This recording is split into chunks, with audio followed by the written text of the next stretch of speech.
Indoor প্ল্যান্টগুলোর যত্ন কিভাবে করতে হয়, কিভাবে ইনডোর প্ল্যান্টগুলো ঘরে ভালো রাখা যায়, সেগুলোই আজকে আমার ভিডিওর মুখ্য বিষয়।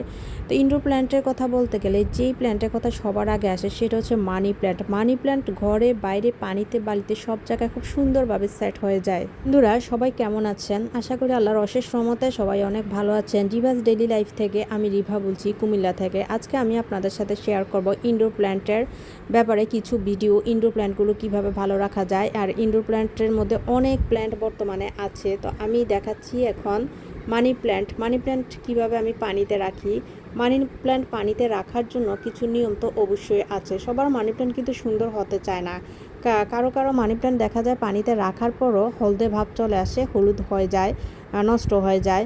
তো সেই জন্য আমি আপনাদেরকে পরামর্শ দিচ্ছি, পরামর্শ না সরি, মানে আমি নিজের অভিজ্ঞতাটা শেয়ার করছি আপনাদের সাথে।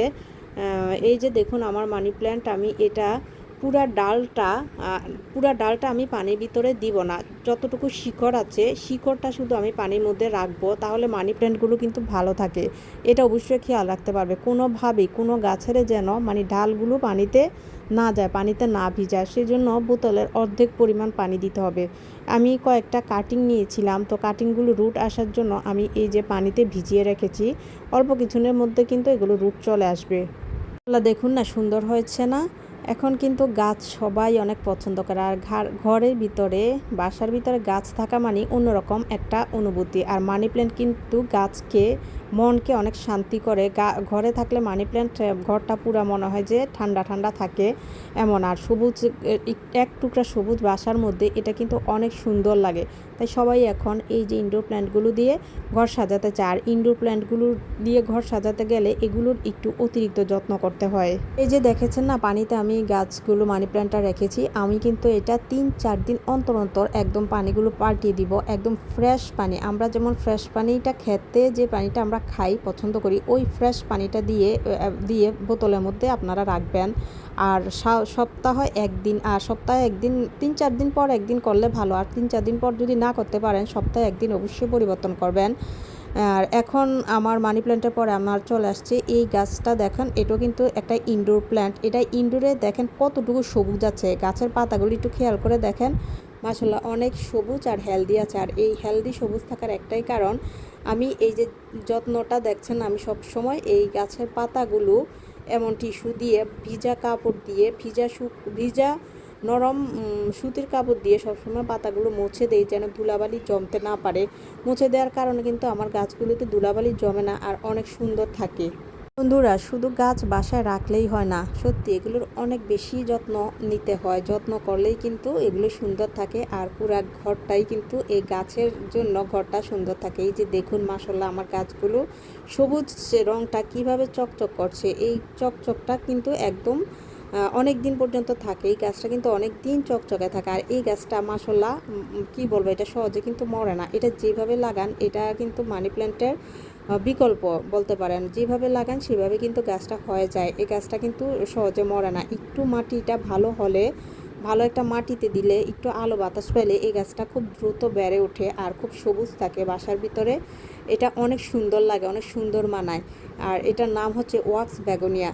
তো এখন আমি চলে গেলাম আবার ব্যালকনিতে। ব্যালকনির গাছগুলোকেও তো একটু যত্ন করতে হয়। তো আমার এখানে দেখেন একটা পানির লাইন রেখেছি আমি। এই যে এই পানির লাইনটা দিয়ে আমি খুব সহজেই পানি দিতে পারি। ইচ্ছা করে এই লাইনটা আমি এখানে রেখেছি যেন বারান্দা গাছগুলোতে সবসময় সহজে পানি দিতে পারি, যখন মন চায় তখনই পানি দিতে পারি। কারণ পানি তো গাছের প্রধান খাদ্য, এটা তো সবাই জানেন। তো পানি শুধু দিলে হয় না, অনেক কিছুই কিন্তু গাছে দিতে হয়। আর তরকারির যে বাছা, এগুলো কিন্তু সবসময় আমি গাছে ব্যবহার করি। আমি কিন্তু কোনো রাসায়নিক সার গাছে ব্যবহার করি না। আরেকটা জিনিস খেয়াল রাখবেন, গাছে কখন পানি দিবেন। কখনো কিন্তু দুপুরের কড়া রোদের মধ্যে গাছে পানি দিবেন না। গাছে পানি দিতে হবে সব সময়, হয় সকালবেলা 10টা-11টার মধ্যে সূর্যের আলো গাছে পড়ার আগে, আর হচ্ছে সূর্য ডুবে গেলে বিকেলবেলা। এই দুইটা টাইম যদি গাছে পানি দেওয়া হয় তাহলে গাছ ভালো থাকে। দুপুরে কড়া রোদের ভিতরে পানি দিলে অনেক সময় গাছের জন্য এটা ক্ষতিকর প্রভাব পড়ে, গাছের উপর খারাপ প্রভাব পড়ে। তো এই হচ্ছে আমার আজকের ভিডিও, আমার ব্যালকনির অবস্থা। আমার ব্যালকনিতে এই গাছগুলো এখন আছে, আমি এগুলোর অনেক যত্ন করে এগুলোকে রেখেছি। এটা হচ্ছে আমার একটা নয়নতারা। এই নয়নতারাটাও কিন্তু আমি চারা করেছি, চারা করে এখানে দিয়েছি। নয়নতারার চারা করা তেমন কঠিন না, নয়নতারা সহজেই চারা করা যায়। আপনারা চাইলে আমি ওই ভিডিও দিতে পারি কিভাবে চারা করা হয়। তো আমাকে সাপোর্ট করবেন, আমার চ্যানেলটা অবশ্যই সাবস্ক্রাইব করবেন, তাহলে আমি আরও সুন্দর সুন্দর ভিডিও, গাছের ভিডিও, গাছ কীভাবে লাগাতে হয়, মাটি কীভাবে তৈরি করতে হয়, সব রকম ভিডিও আপনাদের সাথে শেয়ার করব। গাছ লাগান, মনকে সাজান, সত্যি কথাটা চমৎকার একটা কথা।